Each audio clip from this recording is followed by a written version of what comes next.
Welcome back to Unpopular People. We believe that listening and learning from each other is key for personal development and success.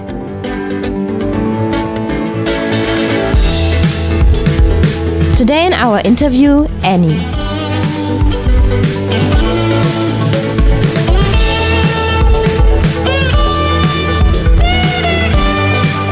Before we start, we acknowledge the Wiradjuri people as the custodians and traditional owner of the land we are on.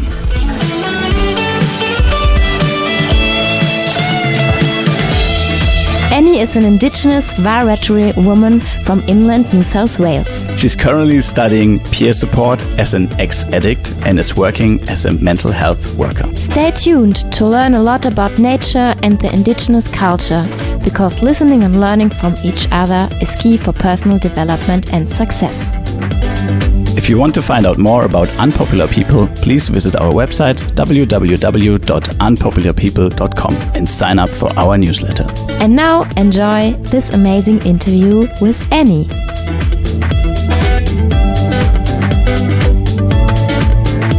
Hello Annie, wonderful to have you today here in our apartment doing a little interview with you. So our first question we always ask our interview guests, where were you born and how did you grow up? I was born in Sydney, New South Wales, and I grew up on the Central Coast. So the best way to describe that is it would be the city that is in between Sydney and Newcastle. So the city there. So tell us a bit about your upbringing. What did your parents do for work, and do you have any siblings?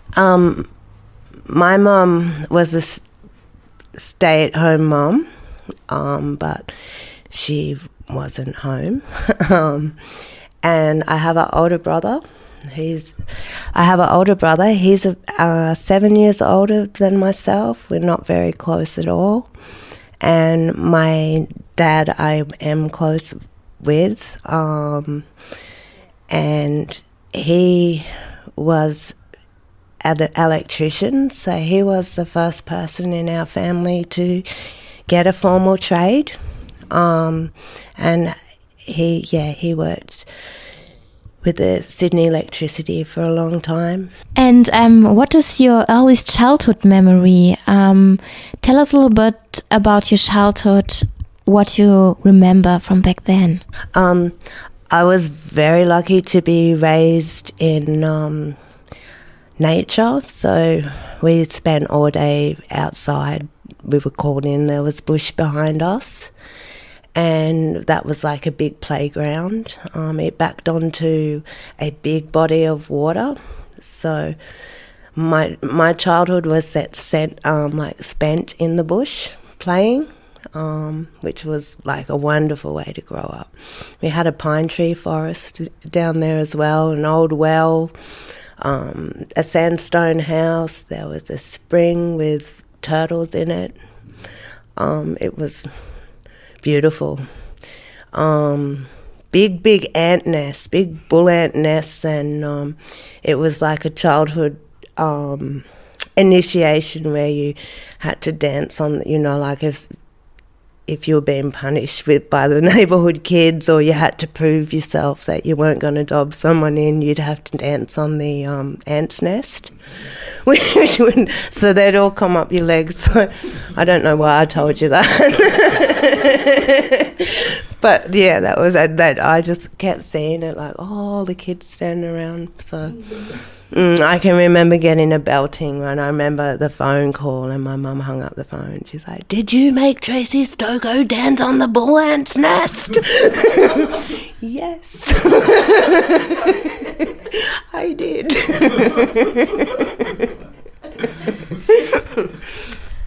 We're not from Australia originally, as our audience knows. But so did your parents just let you play in the bush, or were they sometimes afraid that you get, because we're in Australia, like because of snakes and spiders and stuff like this? No, I guess my dad, being a Wiradjuri man, it was just a natural thing to. We didn't really have a fence, so you just go out the backyard and then down a little hill and then you're in the bush. So no, unfortunately I grew up with a lot of dysfunction in my family household, so actually the bush was a safer place for me to be a lot of times than in the home. Yeah. Do you want to talk about the dysfunction at your home? Sure, sure. I came 7 years after my brother. I think I was a surprise, or not planned at least. And by that time, I don't want to play lounge room psychiatrist or psychologist. I don't kind of like that trend going on, especially in social media where people seem to be diagnosing each other. All of that, I'm going to say the word wrong myself, all of that narcissist, all that stuff. But she was an unwell lady, and I'm sure it was from her own unresolved childhood trauma. So she couldn't maintain friendships. She didn't like my dad to have friends, like she was one of those people that like to isolate, because she kind of fought with everybody all of the time. Children really didn't they'd come and get me to play, but they wouldn't necessarily play at my house. And she would, to be honest, she was always quite happy for me to be out the door. So, and then my older brother, I think she had already broken him by the time I was born. So he's quite unwell, and my dad's a beautiful man, but he has, I guess, all of his own trauma as well. So he tended to enable my mum's behaviour, and him being an adult, he had easier ways to be out of the house for long, extended periods of time, whether he was working 2 jobs or he was a very talented football player. So in his older age, he was the president of a local football club. So that tied up, got him out of the house. So yeah, I guess the bush a lot was a safe place for me. And then culturally, I think there's something to be said for cultural knowledge or cultural knowing. It wasn't till I got older that I realised how much I was being taken care of by the bush. Sounds crazy, but so it was a safe place. It was a magic place, for all of the badness in my childhood, there's, beauty and love still. I was very close to my grandfather, who was his mother, according to Australia, doesn't exist. So basically my family goes back 2 generations. Yeah, it's crazy, hey? So my dad exists. My grandfather got a birth certificate when he was 34, and that was when he agreed to go to the Second World War, was when the government issued him with his first birth certificate. Okay. So there's no records back from my grandfather. So basically our family line starts in 1939 or 1940, something like that. Yeah, that is. I mean, that's it's a really weird time of this continent over here, and I mean, it's everywhere in the world. You have those horrible things happened in the past, which is very unfortunate. But I think we also learn a lot, from our history, and I think that's why we're here for as well. So I was wondering, which years did you go to school, like primary school, and how was it for you going to primary school as an indigenous girl? So I turn 50 next October. So I was started primary school in the end of the 70s, and I was actually at high school in 1988, which was the 200-year anniversary of colonisation, and of course the government put on a big thing, and we all had to go up and receive like these memorial medals, and that was like kind of difficult. The blessing, I have fairer skin, which is a lot to do with why the government got onto taking the children. They worked out that a melanin leaves our skin within 3 generations. So, which is why they were so ferocious with the assimilation policies. I was thinking about things today, and I was thinking, well, I was born in 1972, and it wasn't until 1967 that we were actually recognised in the referendums. So any referendums prior to that, the indigenous population wasn't included in it. I guess there's a blessing and a curse to having milky skin. And the blessing is that I can walk into very different worlds and pretty much like go undercover. So I've certainly been in situations in Australia where I have not disclosed my heritage. And then I guess another blessing is that I can speak, I think I speak a little bit fearless because I know people were seeing me. I think the melanin sometimes stifles white Australia. They would say things to me that maybe they wouldn't say to people with darker skin. And then it's also good because you can actually know somebody's truth beforehand. I've been in a couple of situations at work where employees found out, after a long time, and it's like, well, brother, I don't know your heritage either, so why is this a requirement that I should disclose my heritage? I'm not asking where your bloodlines are from, and that usually comes from people who have said stuff that obviously they wish that I had never heard. Australia, as sad to say, is a very racist country, and touching on what you said before with everybody's past, I think that until Australia starts with their truth-telling, we can't heal and there can't be any kind of reconciliation. I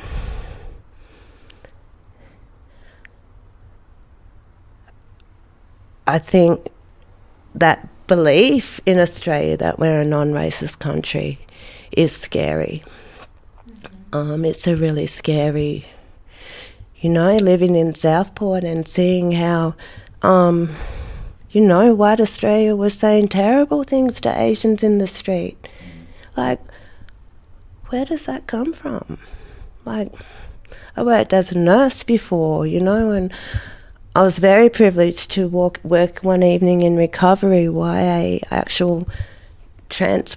retrieval for organs were taking place. And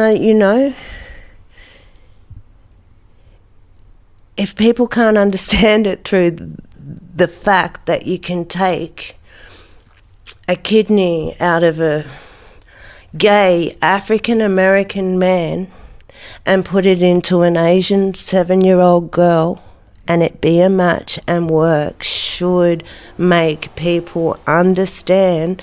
You never hear a white supremacist say, I only want a white guard dog, do you? They don't want the big black scary ones because they understand that it's only fur. Well, our skin is fur. It's our fur. It's only skin deep. I don't get it. It's 2021. Yeah, I'm looking forward to a time where we talk about skin color like we talk about hair color. Yes, exactly right. You hear them when they talk about picking their designer dog, and they're always so, I want the champagne color, rah, rah. It's fur, it's fur. Yeah. Yeah, this is it's a really strange topic, especially in a country where so many different cultures and races and like so many different people from all over the world. Like I don't know, like a bigger diversity than in Australia and in any other place, and it's still we have sometimes unfortunately similar experience. But there's this is one thing. There's a lot of nice people as well. Yeah. There are many good people here. There's a lot of nature, and as you said before, there's a lot of bush where you enjoyed your time. So how do you find out, or how do you learn about your surrounding if you live in a suburban area? So we call it connecting with country, and connecting with country when you're in a urban setting can mean, obviously means different to being on country. And for myself, how do I connect with country? Well, obviously I walk barefoot a lot on it. My flatmate teases me and says it's a new thing. It's called grounding. I don't know if your mob know about it, but, it's a new thing. All the hippies are doing it. Yeah. I also fire stick farm in my own block, like my own yard. So I keep all of the branches and stuff like that for our own fires, and for any mob who's having a fire can come pick it up, which was something that was traditionally done all over the country. There's actually 500 nations here, so I kind of can only speak on my own, and even that is probably somewhat limited. But fire stick farming was integral to our country. You maybe have been here when there's been fires. So yeah, in the old ways, 10% of Australia was burnt every winter, for want of a word. It's where all of the nations worked together. It was called a cool burn. So it was burnt in the time of the year where everything's still cold and a little bit wet. So you'd put the fire through. So the fire was also done in a circle, obviously, so it would burn itself out. And also lining up in a circle gives all of the wildlife enough time to get out, as opposed to in a straight line. There's nowhere to go. There's nowhere to escape when they backburn in a straight line. And the reason that they did it during that time was for the cool burn. And what that did was left charcoal on top of the land instead of ash, which 3 or 4 years' time, when that same area would be burnt, you'd have 4 years of carbon to go back into the soil. It was you see when you walk in the bush now, you see all of the soil and then the sand. It used to be like parks, if you could imagine like a parkland, and then you imagine everybody. Fire sticks were important. You needed fire sticks. They were a commodity, and they were, so the fact there was no tinder, so there was no wild bushfires, so I fire stick farm on my own land. I have water out for the natives. I share a block of land with a blue-tongued lizard and 3 possums and 100 birds from about 10 different varieties. So it's an old block of land, so after every rain I go right over the property for microplastic. I walk my local neighbourhood, so that's exploring, go.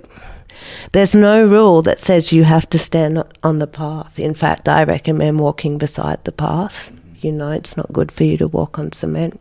Shoe or not shoe, it's no good.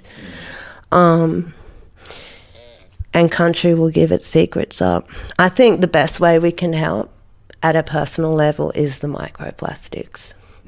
If you can make a commitment, if you're running at the spit a few times a week, you can make a commitment of 70 pieces have to be removed within that week for you to pay homage. There's lots of things that you can do that don't cost you money. And like I say, the ancestors watch you. And this is a beautiful country to live on. I guess I see it differently. We're raised different, like on Wiradjuri country, landmarks on that, streams and rivers and mountains, they're like, you know, referred to as cousins and aunties and uncles. So they're loved on like a family member. And same with like the animals. Like I know in my street, in the last 3 months, 3 old houses have been demolished, which actually meant 17 trees and bushes. And we've like, you know, got a lot of birds in the area and they're already doing it tough. And, you know, people just, they don't replant, they don't.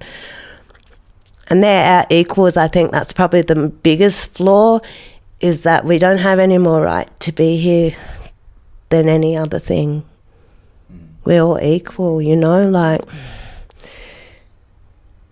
you don't take out a neighbourhood magpie because it is bombing you during breeding season, you know. It's up to the community to be friends with the magpie for the other 10 months of the year, than be the enemy of the magpie for 2 months during breeding season.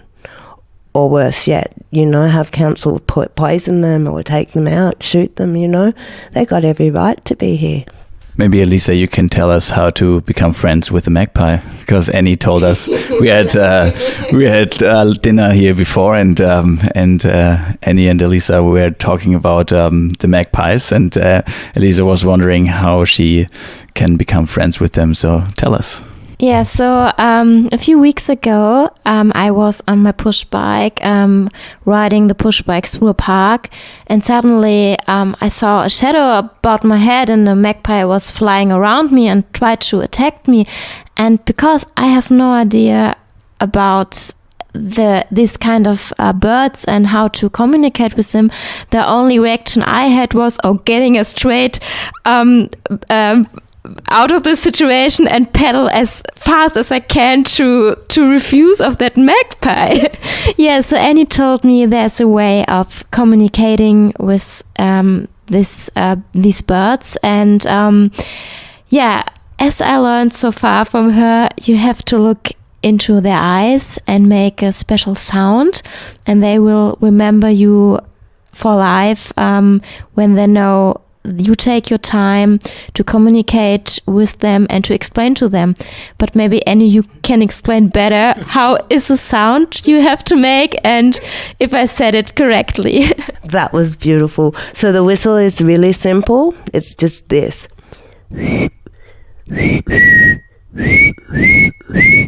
It's just mimicking the mother or the father who's feeding a juvenile bird, and the bird knows that it's a safe whistle and that someone's got food for them. So it's a reward whistle that all of magpies will recognize. They're very smart and they remember faces. Some scientists has come up with the statistic somewhere that they actually remember 30 human faces at one time, but they will never forget a kind face and they will never forget a mean face. So I wouldn't turn around and throw a rock at them because they will remember. But certainly trying to, if you can get eye contact with them, don't be frightened, look them right in the eyes, and they're pretty much just taking a photo of your face and going, you're all right. I'm not going to get you next year. I do think that Elise is an honorary Australian now that she's been bombed by a magpie, though. Thank you. Yeah, so thank you very much. Let's come back to your story. I was wondering, so after school, you also already mentioned you were a registered nurse. Yeah. And so what's the process between going to school and becoming a nurse, and why are you not doing this anymore? So I've finished high school, so I was the first person out of my family to finish high school, and then I got a scholarship and went to university and did 3 years of nursing school. And then I worked for 17 years as a nurse. The last 7 years of that was as a functioning opiate addict. I worked in palliative care, not for the drugs. I didn't take anything from work, but I worked in palliative care for probably 10 years. And to be honest, I feel like I've paid to society, like I've done my good turn. I'm obviously burnt out and obviously unwell, and I was a single mother as well, so it was pretty crazy times. My mum kind of pushed me into being a nurse. I was too frightened not to do what she said. So it was also a very big fall from grace, I guess, you know, like going from the first person to complete a university degree to being an opiate addict was a big fall from grace. And shame and guilt is very much a part, unfortunately, a negative part of culture. So that was like pretty phenomenal, but I'm here. And may I ask, how did it start that you got into this addiction with the opium? I used as a teenager as well. I was really close to my grandfather. He was like probably the light of my life growing up. And when he passed over, it was like I didn't have any reason to be, like I would only try to be good for him. So when he passed over, I kind of didn't have any reason. And then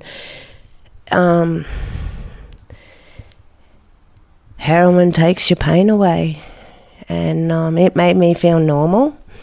It made me feel like I could hold my head up, and I could certainly take my mum's unwellness a lot better when I was numbed on opiates. I'm 8 years clean. A part of my wellness was deciding to go no contact with my mum. Unfortunately, a outcome of that also means I'm in no contact with my dad. As heartbreaking as that is, I still, you know, sometimes you got to love people from a distance, and it's all good to talk about forgiving. And even if I do get to the point where I can forgive, I'm too busy working on forgiving myself first. If they still exhibit toxic behaviours, I think you can have the capacity to forgive, but you still don't have to enter back into a toxic relationship. And I will pick no contact in the life that I have today, any day, even from like the sadness of that decision. So when you said you used heroin, were you always shooting up, or were you also snoring or smoking it, or what was your consumption? The first time I tried heroin, it was injected into me, and I think I've only smoked it once. So yeah, I used needles the whole time. Shame, Joe. And who was the person that gave it to you for the first time? One of my older brother's friends, Predator, saw the opportunity. And my brother was pretty rough with me, so I don't know whether he thought he was doing the right or wrong thing.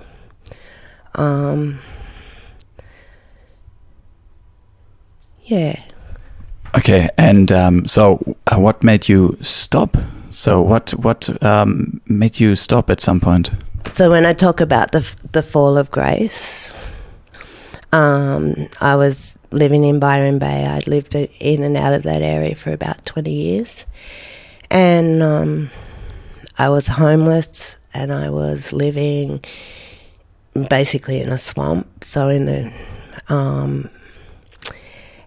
and I used to have to walk past my old employment through the bush so I could see the back of where I used to work as a registered nurse. And it was like the complete fall of grace, you know, like, wow, 10 years ago I was the only registered nurse employed there and I managed 60 residence care plans, you know, and there I was 10 years later sneaking past the fence hoping nobody saw me while I snuck into my tent in the bush.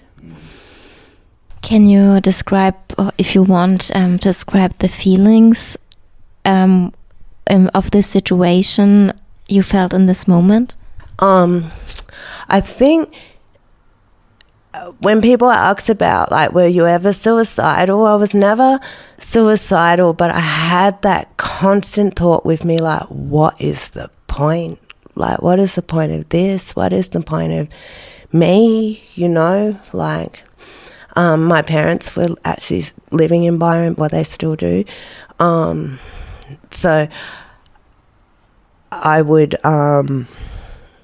know what they were doing at different times of the day, and because I was unwell and I missed my dad, like, I would follow him to the beach and I'd be 30 metres behind him and he wouldn't know that I was watching him. I'd go to my kids' school and watch them in the playground, but couldn't approach anyone. My daughter was turning 18. There was a lot of little things that led up to it. My daughter was turning 18 and I kept having this thought going through my head that you don't want to be a heroin addict for her 18th birthday. You can't give her that legacy. Kept going through my mind. Lucky for me, at the time, I was using the opiate tablets as well, which of course I was cooking up and shooting up. And they changed the chemical makeup of the opiates, so they turned to jelly, so you couldn't inject it anymore. And then I had an incident with a case manager of mine, like an employment case manager, and I think I was going through that. What's the point? I'm so, you know, why am I here? And feeling like I was nobody and nothing, and this just man out of randomly just kind of grabbed me by the shoulder and was like, I just don't want to stand over your grave, thinking, what a waste. And that was the first time in a long time I realised that a human that wasn't unwell on the drugs, that I mattered. So sort of all of those things coming together. I wasn't interested in opiates if I couldn't inject it. I think it was a self-harming kind of thing for me as well, maybe. So all of those things came together, and I detoxed in the bush, which I wouldn't recommend to anybody. And I came out of the bush, and then I dabbled a little bit with ice for a while because I was still had that needle fixation. But of course it wasn't giving me what I wanted from, so that only lasted about 6 weeks. And then it was a really slow walk back to community. My teeth were terrible, you know, like I had terrible teeth. I've had a lot of work done. I spent all of my super on them. And then all of that shame, like, you know, wow, I was, esteemed, you know, held with esteem in the community. And, you know, where I worked and where I lived for a while was two different communities, and the community that I lived in had a high First Nation population, and they were actually like sending their family 40 minutes away to be where I was working because I was there, you know. So I did have, like, you know, a lot of respect in a sense, you know, only because of my qualifications, maybe not so much on me personally, but I can't imagine how to really get out of that and how to change what was it, and how did you start to go back to community? Where did you go first? Was it you or someone else who took you to a safe place? So I went from the bush to camping in a caravan park, and I guess now, like, looking back on my, like, I'm just going 8 years clean. Looking back on it, it was a spiritual journey that I didn't know I was on. Like, now I can look back on it and go, oh. So for a couple of years, I kept trying to still take the easy way out and let people save me, or, you know, like I would stay, you know, like go from one relationship to the other kind of thing. And then I finally ended up in a situation where I knew I had to save myself. So this happened 3 years ago, and I left where I was and arrived at Tweed Heads with my telephone, one bag on my back and a black eye. And 3 years later, I have my own place with my lease.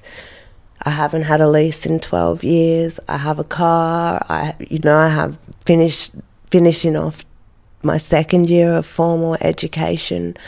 I have the best friends and support network that I have in my whole entire life. And I felt like maybe if I had done it all myself right from the beginning, that maybe my recovery would have, or getting me to where I am today, may have been a bit quicker. Who knows? But yeah, pretty much doing everything opposite to how I would normally be. It's funny, as like with relationships, somebody asked me the other day, and I'm like, it'd have to be exceptional. You know, like, to give up what I've got now, the fella would have to add to me and be, you know, it's the first time I've been in a relationship with myself. I drew on the basics of my culture and what I knew. We kind of say this thing like a tribal voice, and I only started to hear my tribal voice a couple of years ago. And since then, my life just gets better every day.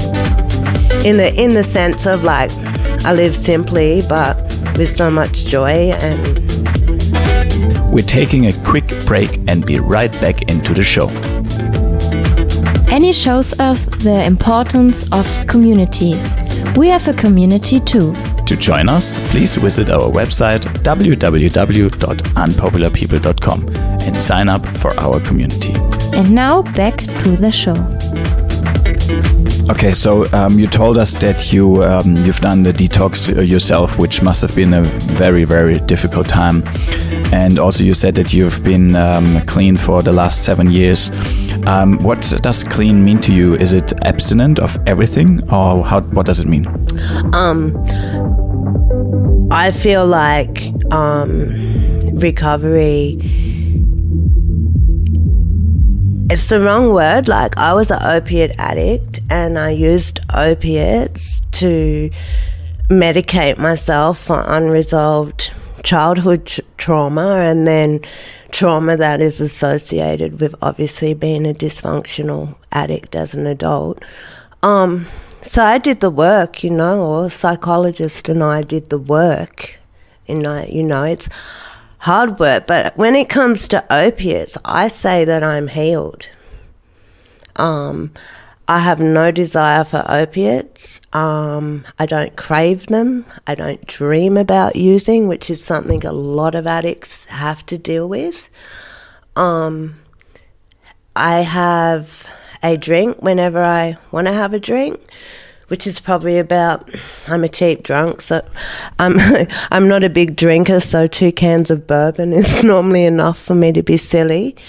I like my Yandi, but I have to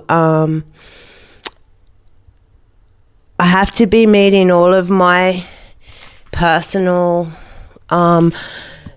agreements with myself for me to have a smoke on a Friday. So Yandi is cannabis. Yeah. So if I do all my assignments, I go to work, I meet all of my obligations, then I'll normally have a smoke on a Friday night. But if I haven't, if I don't think that I've earned it, because for me, I think it is a cultural thing in both First Nation Australia and general Australians, is the celebration of Friday, the celebration of ending the week. So if I, but yeah, I don't have any cravings for opiates at all. I don't know how, I wouldn't like anyone using opiates in my house, but what they do on their own time is no business of mine. I'm a big believer in the decriminalisation of all drugs. I think I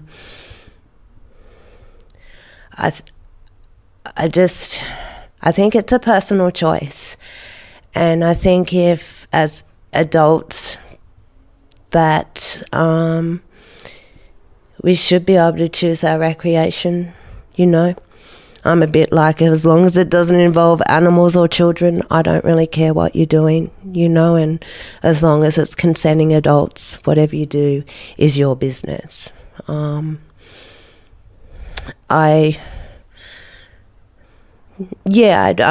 was very lucky. I was using a lot of different drugs at the end of my using stage, but luckily for me, and I was very blessed that I didn't have multiple addictions.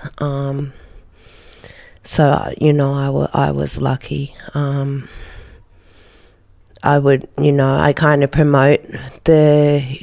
would rather promote the use of cannabis as a relaxant, especially for my people.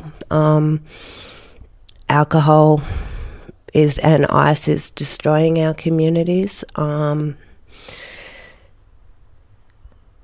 But in saying that, I don't think that abstinence is not for everyone, and it is whatever works. I think, in someone's own recovery journey, whatever works. Try anything, try everything, I don't think it's good to close your mind off to anything. I'm really excited, like what we were speaking about before. I'm excited to see where microdosing with psychedelic mushrooms will go in the future. I'm pretty pro-choice on everything. Mm-hmm. And do you have an advice for people that want to get out of an addiction to build this good relationship with a certain drug? How you say you have it as a treat when you've done your work. How can you reach that? It's a discipline and self-respect and being honourable to your word. If you say that, then and I don't want to be controlled by anything. I've been there, and it's not a place. I think I would say to somebody, the best thing you can bring to recovery is you and your, like what works for other people may work for you, may not. The biggest thing I think with any kind of wellness is taking the you have to be accountable to do the work as well, and a lot of it with healing, it's not pretty, it's ugly and it's hard, and it's not about rainbows and my life's great because I'm clean or I'm not addicted to opiates. I think you got to be brave, and I call it shadow work. You got to look at your own flaws. It's confronting, realising you were the toxic person, but we're all flawed, we've all got the capabilities to be toxic. We've all made mistakes. We all do things in the moment that isn't a normal reaction. That's humanity, and that's okay. I think blaming takes too big a chunk of everybody's time. Who's to blame? It doesn't matter who's to blame. Blame doesn't change anything. And after blame, the next question has always got to be, what now? You know? And unless you're prepared to say, what now? You know, like there was 1,000 times I was to blame. There was 1,000,000 times I was the toxic person, you know? You have to be willing to do your shadow work. You got to look at your own stuff, and you have to be accountable for your own healing. You can't expect, it doesn't just miraculously happen without hard work, you know, and it's lonely sometimes and boring sometimes, you know, but I think it's definitely worth it. It's definitely worth it, and I think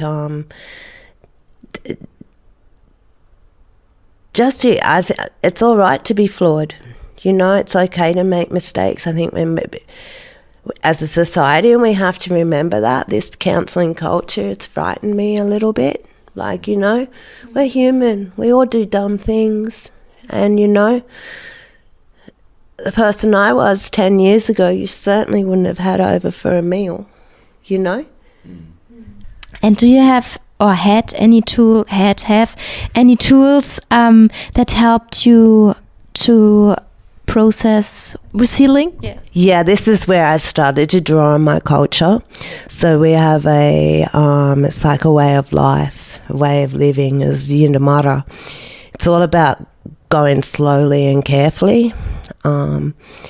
And I recommend that to anyone on any kind of healing journey, whether it be from addiction, mental health, trauma, whatever it is.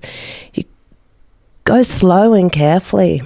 Be friends with yourself. It's hard to be friends or kind to yourself. So within Yindamara, so everything is slow and careful. So every decision I make, you know, is made slowly and carefully. Anything I attempt, whether it be creatively or my assessment, it's done slowly and carefully. At the same time, it's about honour and respect and sharing, being kind. We talk a lot about lateral love, and that's about like your love over everything, and that's getting back to your shadow work, and that's loving the flaws in yourself, loving the flaws in other people. You know, the family members that are hard work, you love on them harder, you know, like, because it's normally, the way I see it is when I'm having a problem with someone, 9 times out of 10, it's not me, my intuition, it's my own stuff, you know, like, so normally you work hard on what is hard. I live by the words love anyway. So when you're broken, you do have a choice. You have a choice to love anyway, whether it be on yourself or the world around you, you know. If you're in a depressive state, you still have a choice. You can love anyway. You know, if you're in active addiction, you can still love, you know, especially when it's hard. And how can you learn to love yourself? By going slow and carefully and being kind with yourself. Marunbang is a word that we don't differentiate between love and kindness. So to be kind is to love, and to love is to be kind. And more importantly, that on practicing it on yourself, being kind to yourself, which is saying things like, yep, you made a mistake, well, we won't be doing that again, it's all right. You know, this is how we learn. I don't think we're kind enough to ourselves, and I don't think we're proper kind to each other. Another big part of Yindamara is your manners and your politeness, and I think it's sad that we save all of our politeness and our manners either for the police or the rich. We should be using it on each other. We should be calling each other ma'am and sir all day, every day, you know? I think manners is really super important, especially it was good for my, like learning how to heal from all of the shame that I carried with me, was actually using my manners on random people and seeing how they would respond, and to see how they looked at me as just a woman who had good manners, not how I was looking at myself of you're just a dirty addict and you don't, why would they, so practicing that really helped me get into a good place with my relationship with myself. I just think you got to be kind to yourself, and be forgiving with yourself as much as you are forgiving with each other, It's like you want to love yourself to be able to take your own advice. How many people have you had in your life who what advice they would give you, and then they don't take their own advice? I think it's about loving yourself enough to take your own advice, And it's nice to kind of get there, like it's been a bit of hard work, a lot of hard work, but I wouldn't change anything. I got told by an elder that humility negates shame. So living in a humble state and showing humility either through kindness or manners has definitely been what's healed my spirit and what makes me want to get up every day and be a better person. And I think if you show truth in your sequencing, like this is who I am and this is how I'm going to behave, and then all of a sudden you're 3 years deep with the truth in your sequencing of being the person that you say you're going to be,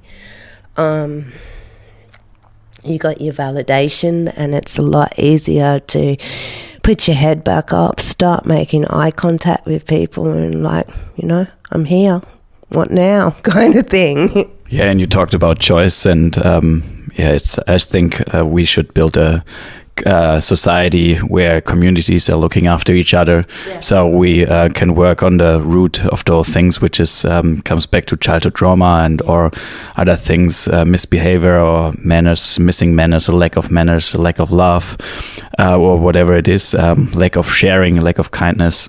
And so is this the reason why you went into first mental health and now doing peer work to have like an impact on society in this way? I feel like culturally the Wiradjuri have always practiced peer-to-peer support. It was an integral part of our society. And obviously First Nation Australian have what's known as transgenerational trauma. So the trauma's past generational. You mob have got a bit of that too, from your history.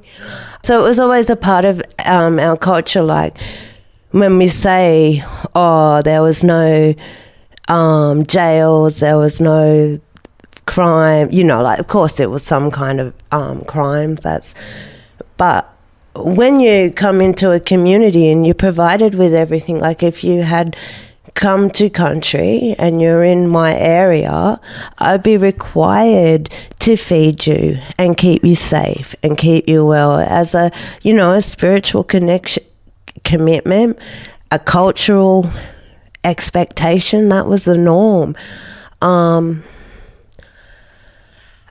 So people with transgenerational trauma often have like an intimidation of any formal systems, so the legal system, the mental health system, So I think that will be like integral for First Nation peer workers to be able to. What I liked about peer work is that you're completely there to support somebody. You're in no position of power or authority, which probably drew me more to peer work than the mental health support work.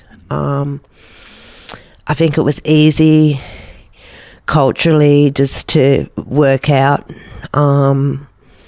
like offering peer support was very easy, came easy, so that was nice. And I do think that that's a bit of cultural memory, cultural knowledge, like knowing that was a better way than leaving, I think it's a harsh society with our, like, when people make a mistake, like they come down on them like a ton of bricks and it's an error, like I think sometimes society can be quite unforgiving, and I think as a peer support worker you're in a position to not so much show forgiveness but show that you made a mistake but you matter anyway. Like no one's giving up on you. You're not, which is nice, and I think that was probably the biggest thing with my recovery was the more well I got, the more people that came to me, which kind of just perpetuates the healing and makes you want to keep walking forward, or start to put you in a position where I am, where I now have the ability to walk beside people. Peer support is great in the sense where it gives you the opportunity in a way to be kind of the person you needed in that situation. Of course, it's the individual, everyone's individual stories are different, but to be in a position where you can be who you needed is, like to see recovery facilitated like that is really rewarding. I have one more question, and I think then we slowly come to an end here. But I was just wondering, you said you have a daughter, and how is the relationship to your daughter? I have a son and a daughter to the same, like they have the same dad. I was married for a bit. My daughter's 25. She lives in Melbourne. She's a disability support worker. Our relationship is a little bit strained, and that's all right. I'm willing to wait and go slow and carefully. And I have, my boy is 21 in March, and he is a horticulturalist. He lives on the coast as well, just on the border of New South Wales and Queensland. I'm still where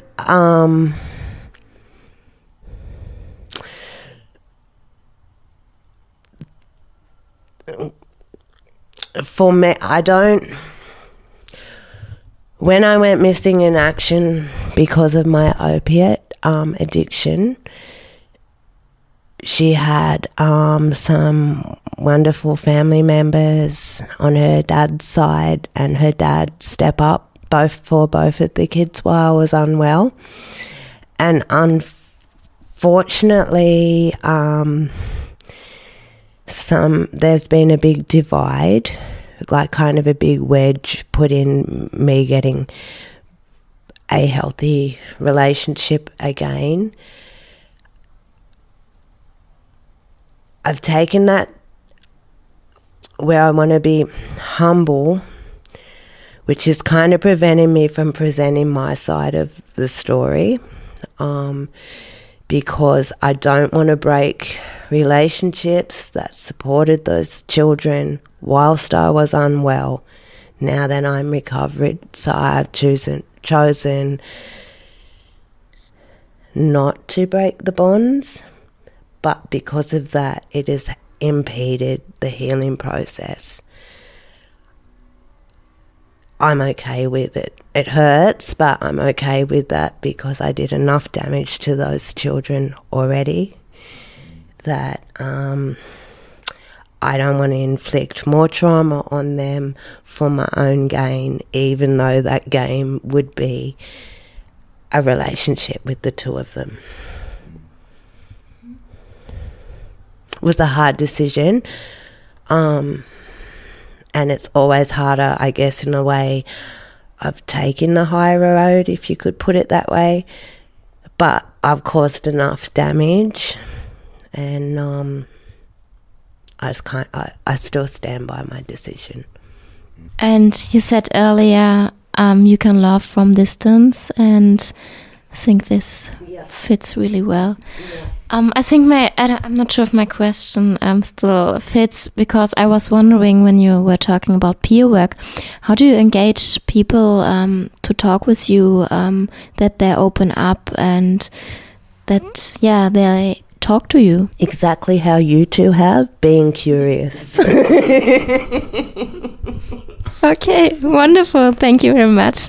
So yeah, we really enjoy this conversation with you. It's been great, and it's also for us it's a very interesting topic because this is something we haven't touched on before. We have touched on addiction before, but not into the indigenous culture of Australia, and also in this scope like that you presented to us today, which is really interesting, very helpful. I hope everyone can listen and learn from that. And so we slowly come to a close, but we also have two more questions that we always ask our interview guests. And I don't know if you've listened to the other ones. I was too nervous, but I want my newsletter, so I'm signing up. Nice, but you don't have to be nervous because those questions is your own interpretation. There's no right and wrong, and as we learned so far, our society should also learn to not judge anyone because of their mistakes. It's more like we were just interested in what your point of view are on those topics. So one of our questions is, imagine you would have a school full of kids, and you could choose the subjects, or you could choose what they should learn in life. What is of most importance? What do you think is of most importance for the world and for the society? So what subjects could it be, or what should they learn in this school, in your school? Mindfulness, definitely. Yep. I think children are like little sponges, and even with trauma, they're so resilient. That just a little bit of mindfulness for children goes such a long way. And pretty much my mantra, though, love anyway, would be the main thing I'd want to tell them, and to the girls, nobody is going to write on your gravestone, she kept a clean house. Nobody, Thank you. The second question is, because our podcast name is called Unpopular People. Imagine you would be popular. So in terms, everyone would know you all over the world, and you would stand on a big stage and everyone would listen to you. What would you do differently, and what advice would you give? I would teach the world that the best form of celebrity is the ones that are kind, not the ones that are beautiful or rich. Thank you very much. We're coming to an end now, unfortunately. I think we could continue for hours with this really interesting conversation with you. Thank you so much. If people would like to get in touch with you, do you like that as a first question, and how can they do that? Maybe through you. Yep, I'm happy for my, contact details or email or whatever. That would be fine. That'd be awesome. Yeah, we also have a community on our Discord server where people can sign up and they can exchange with each other. And we send you an invite, and you can be part of this as well. We would really like people to engage on the server as well, because it makes our community grow, and it also helps people to exchange with each other. It's a free platform without an algorithm. There is no advertisement popping up or anything, so people can go on there and talk to each other. There's manners is important in this one. It's based on respect as well, which is very nice. So there's good conversations should happen on this platform. So yeah, we will invite you as well. So you're part of the Unpopular People community now as well. Thank you very much for this. And again, it's been so many topics, and there could be so much more. That's why we engage everyone who's listening. Sign up for our newsletter, be part of the community. And I think if you have any more questions to Annie, or also to us that we should pass on to Annie, then you can ask us there. Yeah, thank you very much again, and this is goodbye from our side. And if you have any final words, now is the time for it. What an honor. Thank you so much, both of you. My spirit is really, really happy. Thank you and goodbye. Thank you. Bye-bye.